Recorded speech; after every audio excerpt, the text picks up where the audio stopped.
In June 1812, Napoleon Bonaparte commanded the largest army ever assembled in the history of warfare.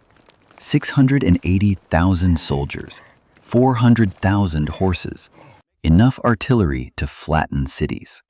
He had never lost a major battle. He had conquered most of Europe. 5 months later, fewer than 100,000 of those soldiers staggered back across the border, starving, frostbitten, broken. The horses were gone. The artillery was gone. The flags and eagles of the greatest army in the world were abandoned in the snow of Russia. Napoleon Bonaparte had just suffered the most catastrophic military defeat in human history, and he had done it entirely to himself. By 1812, Napoleon had remade Europe in his image. He had crushed Austria twice, humiliated Prussia, broken Spain. The only power that still defied him was Britain, an island he could not reach.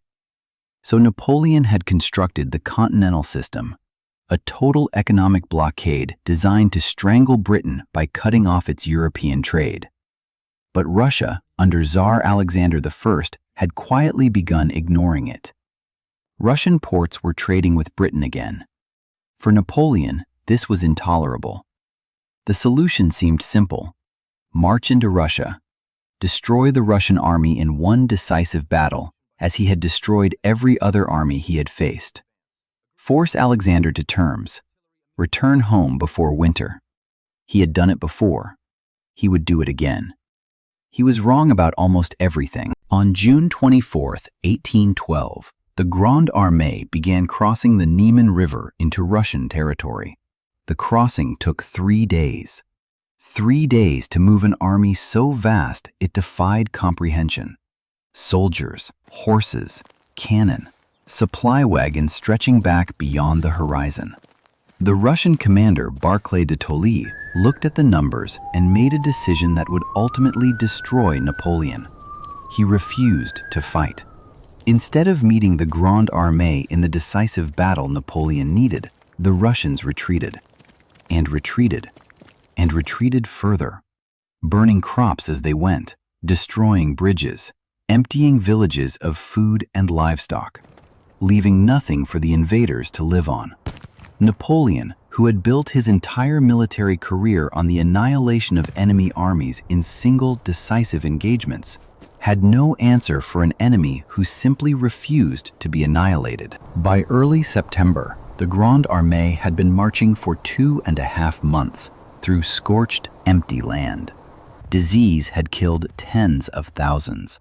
Desertion had hollowed out entire regiments. Over 100,000 horses were already dead. The soldiers who remained were exhausted, hungry, and desperate.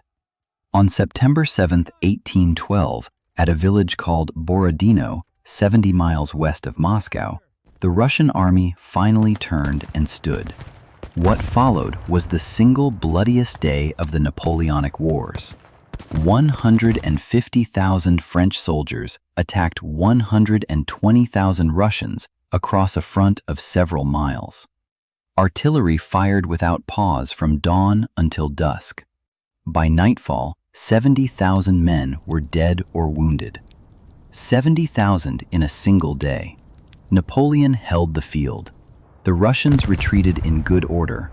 It was the victory he had been chasing for months, and it changed almost nothing. 1 week after Borodino, Napoleon rode into Moscow. He expected the city to surrender formally. He expected the Tsar to send envoys. Instead, Moscow burned. The Russian governor had ordered the city set on fire rather than let Napoleon use it. For 5 days the fires burned. The ancient capital of Russia reduced to ash around his army. The Tsar sent no envoys, sent no messengers, sent nothing. Napoleon waited in the ruins for 5 weeks, sending letter after letter proposing peace terms. Alexander did not reply, not once. Napoleon had won the battle. He had taken the city. He had achieved absolutely nothing. The Russian strategy was complete. They had traded space and a burning city for time. and time in Russia meant winter. On October 19th, with the first snow already falling, Napoleon gave the order to retreat. What followed was not a military withdrawal. It was a catastrophe that defies ordinary description. The temperature dropped to -20, then -30 Celsius. Soldiers who had marched in wearing summer uniforms had nothing for the Russian winter. Frostbite claimed fingers, toes, ears by the thousands. Men fell asleep in the snow and did not wake up. Horses collapsed and were immediately butchered and eaten by the soldiers beside them. The road back was the same road they had burned coming east. There was no food, no shelter, no mercy in the Russian winter. Cossack cavalry harassed the column constantly, picking off stragglers, attacking any unit that fell behind. The Grande Armée was being destroyed not by Russian soldiers, but by cold and hunger and exhaustion. In late November, the retreating army reached the Berezina River. The bridges had been destroyed. The river was partially frozen, too frozen to swim, not frozen enough to walk across.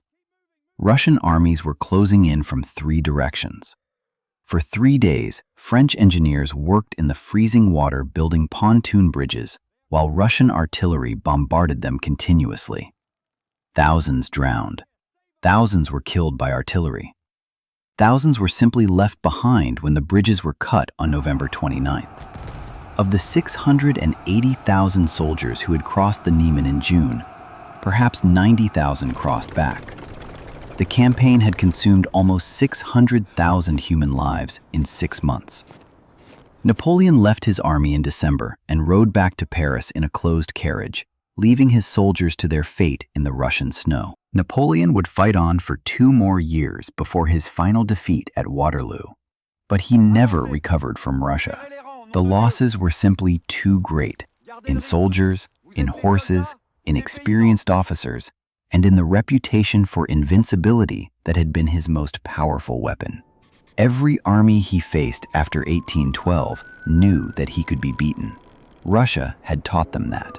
The invasion stands as history's clearest lesson in the limits of military power. Napoleon had the greatest army ever assembled and the greatest general of his age in command.